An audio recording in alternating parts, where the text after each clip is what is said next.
Michigan Out of Doors Magazine's OD is brought to you by Country Smokehouse of Almont, offering the best quality and satisfaction in homemade meats, sausage, and jerky. It's a Michigan destination. Check out the website at countrysmokehouseinc.com. And by Williams Gun Sight, located in Davison. Williams Gun Sight has Mid-Michigan's largest selection of used guns with over 2,000 in stock every day. Check out the website to view inventory and prices.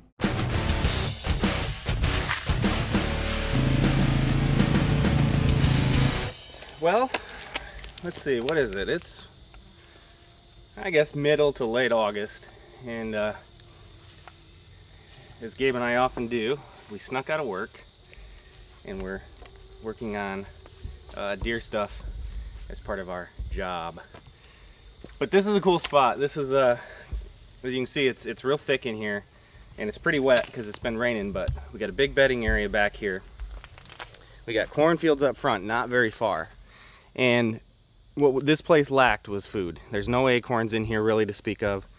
You know, there's natural browse, but not real good stuff. So I just came in with a hand sprayer and sprayed a natural opening that got sunlight. This is actually only the second time I've sprayed it.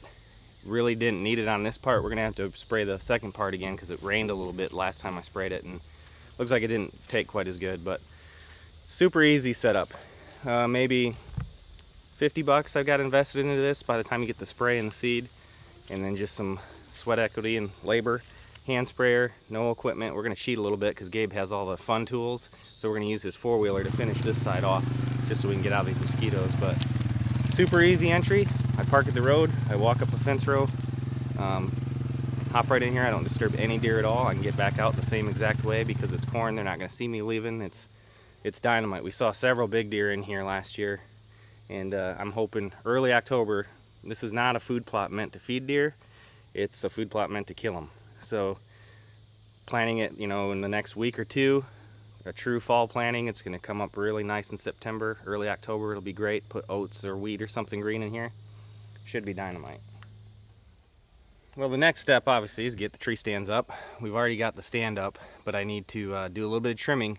And trimming lanes is kind of something I'm a little bit fussy about.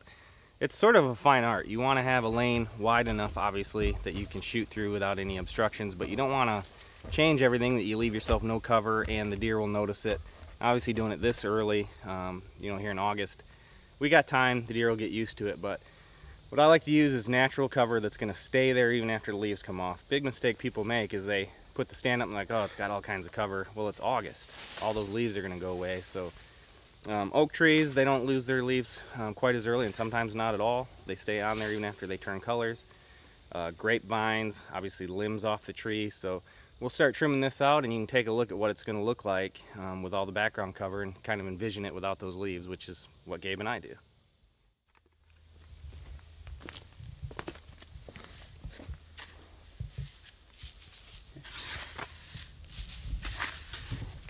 Well, another piece of the puzzle, trail cameras. Gabe and I both run a good number of trail cameras, and I don't know what, tens of thousands of photos probably every year. Most of those are not of what you want, but it's those few pictures of those bucks that you're after that make it all worthwhile. Obviously the rules on baiting have changed, and we use deer mineral to put our cameras over.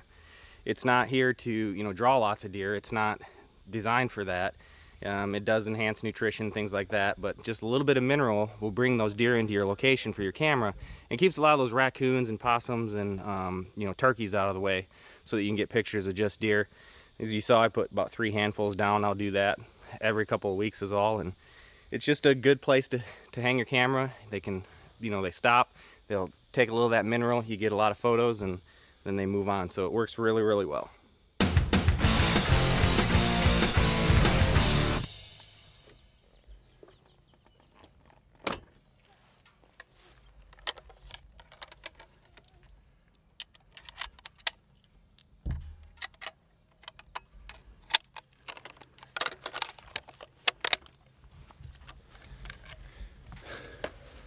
We're doing something a little bit different tonight.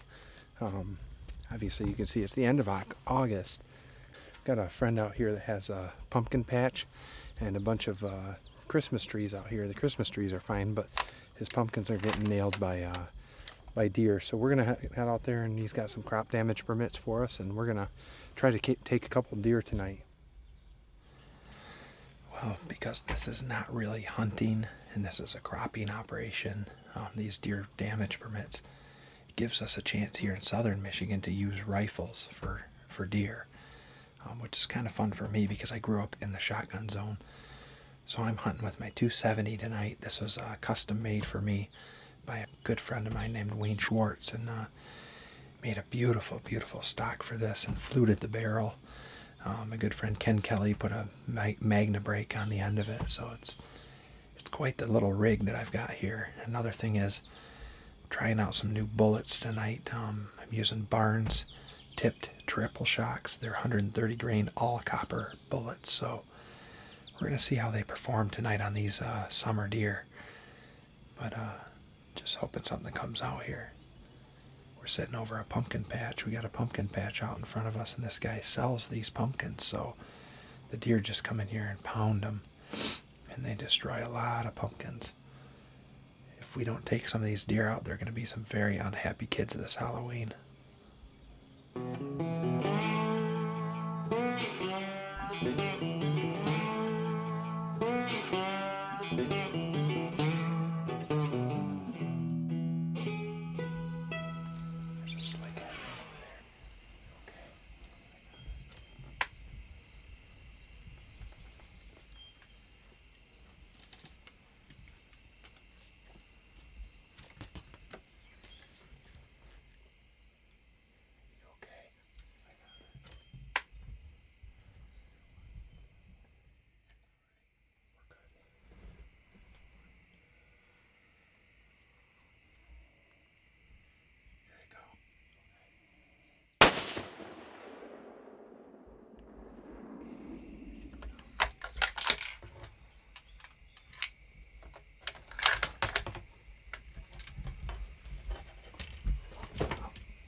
It's awfully hot out here, but it's kind of fun to get out here and help the farmer out. So I think I dropped her right in her trap. She's been eating that. The farmer's not gonna like that.